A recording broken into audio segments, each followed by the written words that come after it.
बहुत ही मज़ेदार होने वाली है ये आज की वीडियो। इस वीडियो को दोस्तों लास्ट तक ज़रूर देखें। नमस्कार दोस्तों, आज के इस वीडियो में हम बात करेंगे हड़प्पा सभ्यता के क्षेत्र विस्तार के बारे में। यदि हम इसके क्षेत्र विस्तार के बारे में बात करें तो आधुनिक भारत और पाकिस्तान और अफगानिस्तान के इन तीनों देशों के अंदर हम हड़प्पाई पुरास्थल के क्षेत्र के विस्तार के बारे में जान सकते हैं और इसके बारे में देख सकते हैं। दोस्तों, सर्वप्रथम यदि हम भारत को प्रमुख मुद्दा बनाकर चले और देखें कि कितने हड़प्पाई पुरास्थल भारत के अंदर पाए गए हैं, तो भारत के अंदर यदि हम स्टेट वाइज भी देखें तो अलग अलग हो सकता है। जैसे यदि हम राजस्थान का बात करें तो राजस्थान के अंदर कालीबंगा आपको एक हड़प्पाई पुरास्थल देखने को मिल सकता है, जो कि हनुमानगढ़ जिले राजस्थान के अंदर पड़ता है। दोस्तों, बहुत ही प्रसिद्ध ये हड़प्पाई पुरास्थल है। इसके बाद यदि हम गुजरात की बात करें तो गुजरात का फोटो आप देख सकते हैं।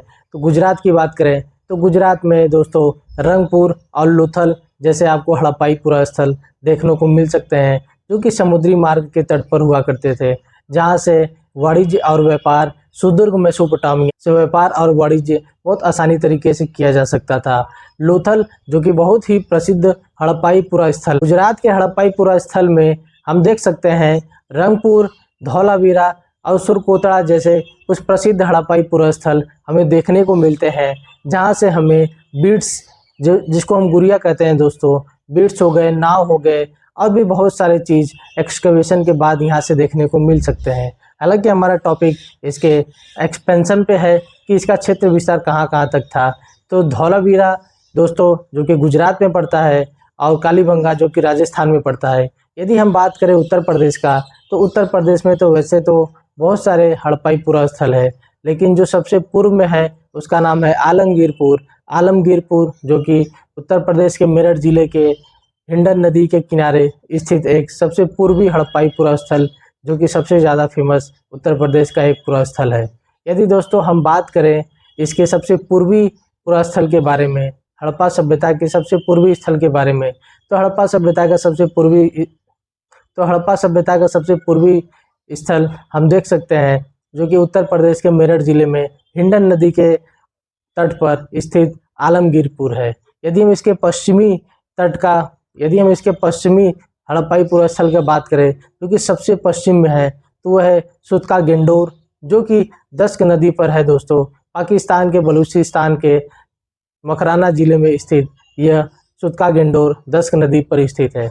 यदि हम बात करें सबसे उत्तरी पार्ट्स कौन सा है हड़प्पाई पुरास्थल का, तो सबसे उत्तरी पार्ट्स आपको मांडा मिलेगा, जो कि कश्मीर के अखनूर जिले में चीनाब नदी के तट पर स्थित है। दोस्तों, यदि हम बात करें सबसे दक्षिण पॉइंट का कि सबसे दक्षिणी हड़प्पाई पुरास्थल कौन सा है, तो सबसे दक्षिणी हड़प्पाई पुरास्थल दोस्तों दहमाबाद है, जो कि महाराष्ट्र के अंदर इसके अंदर अहमदनगर जिले में स्थित प्रवरा नदी पर है। प्रवरा नदी वही प्रवरा नदी जो कि गोदावरी नदी का एक सहायक नदी भी कही जाती है। तो रहा दोस्तों भारत के अंदर इसके एक्सपेंशन के बारे में।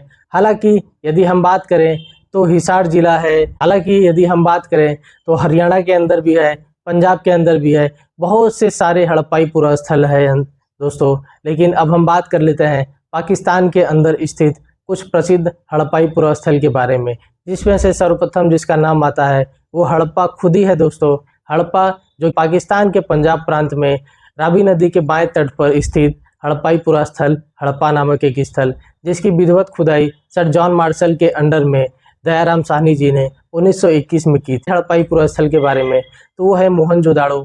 मोहनजोदाड़ो जिसको हम दूसरे भाषा में भी कर सकते हैं मुर्दों का टीला। हालांकि ये मुर्दों का टीला इसका शाब्दिक अर्थ है, लेकिन यदि आप मोहनजोदाड़ो साइट को देखेंगे तो यहाँ से एक भी मुर्दे का टीला आपको नहीं मिलेगा। दोस्तों, एक भी मुर्दों का टीला आप नहीं पा सकते हैं। इसके एक्सकवेशन के आधार पर ये सारी चीज़ें डिटेल एनालिसिस की जा चुकी हैं। अफगानिस्तान के बारे में तो अफगानिस्तान में सिर्फ दो ही हड़प्पाई पुरास्थल है, एक है सुतका गेंडोर और दूसरा है सोरतुगाय। जी हाँ दोस्तों, जहाँ पे प्राचीन बस्तियाँ बसाई गई थी, सुतका गेंडोर और सोरतुगाय नामक दो हड़प्पाई पुरास्थल है, जो कि अफगानिस्तान के अंदर हमें देखने को मिल सकता है। यदि हम बात करें हड़प्पाई पुरास्थल की संख्याओं के बारे में, तो हड़प्पाई पुरास्थल की संख्याओं के बारे में वर्तमान टाइम तक जितने भी एक्सकवेशन हो चुके हैं एएसआई के अंडर, वो लगभग 1400 प्लस 1400 प्लस आर्कियोलॉजिकल साइट्स जो कि इंडस वैली सिविलाइजेशन के पाए जा चुके हैं दोस्तों, जिसमें से 925 साइट्स जो है वो भारत के अंदर है और 475 साइट्स वो पाकिस्तान के अंदर पाए जा चुके हैं। यदि हम भारत के अंदर भी बात करें तो भारत के अंदर सबसे ज़्यादा जो साइट्स पाए गए हैं वो है गुजरात। गुजरात के अंदर सबसे ज़्यादा हड़प्पाई पुरास्थल के साइट्स पाए गए हैं दोस्तों। यदि हम बात करें तो सिंधु और इसकी सहायक नदियों की, तो सिंधु और सहायक नदियों की आसपास सिर्फ 40 ही ऐसे आर्कियोलॉजिकल साइट्स हैं जो हड़प्पाई पुरास्थल के पाए गए हैं। बाकी सिंधु और गंगा के मध्यवर्ती क्षेत्रों की बात करें, जहाँ पे सरस्वती नदी बहा करती थी और उसकी सहायक नदियाँ, और गंगा के मध्यवर्ती क्षेत्र में, तो गंगा के मध्यवर्ती क्षेत्र के आसपास और सिंधु नदियों के बेल्ट में, पूरे इस बेल्ट में 1100 हड़प्पाई पुरास्थल पाए जा सकते हैं दोस्तों। शायद जहाँ पर सरस्वती नदी बहा करती थी, शायद इसीलिए हम इसको सरस्वती सभ्यता कहने की भी कोशिश कर रहे हैं दोस्तों। हालांकि सिंधु घाटी सभ्यता को इंडस वैली सिविलाइजेशन अंग्रेजी में कहते हैं और हड़प्पा पुरास्थल तो इसलिए कहते हैं क्योंकि हड़प्पा नामक पहला वो साइट था जिसको हम एक्सकवेट किए थे। हम कहने का मतलब कि दयाराम साहनी ने सर जॉन मार्शल के अंडर में इसका एक्सकवेशन किया हुआ था। और आर्कियोलॉजिकल सर्वे ऑफ इंडिया के अंदर ये नियम हुआ करता था उस टाइम पे दोस्तों, अभी भी है, कि यदि कोई भी अज्ञात सभ्यता को हम ढूंढते हैं या तो हम पाते हैं तो उस अज्ञात सभ्यता का नामकरण उसी स्थल के नाम से कर दिया जाएगा जिसको सबसे पहली बार एक्सकवेट किया गया था। तो हड़प्पा वो पहला साइट था दोस्तों जिसको 1921 में एक्सकवेट किया गया था, इसीलिए हड़प्पा सभ्यता कहा जाता है। 1921 में हड़प्पा सभ्यता की खुदाई हुई हड़प्पा नामक पूरा स्थल की। इसके बाद ये क्रम चलते चला गया और 1947 के बाद जब इंडिया पाकिस्तान का पार्टीशन हुआ तो इंडिया पाकिस्तान के पार्टीशन के बाद दोनों ही मुल्कों में बहुत ही ज़ोरों शोरों से इस आर्कियोलॉजिकल साइट्स के बारे में और भी एक्सकवेशन हुए और बहुत नए नए अलग अलग साइट्स मिले जिसके बारे में विधिवत एक्सकवेशन किया जा चुका है दोस्तों।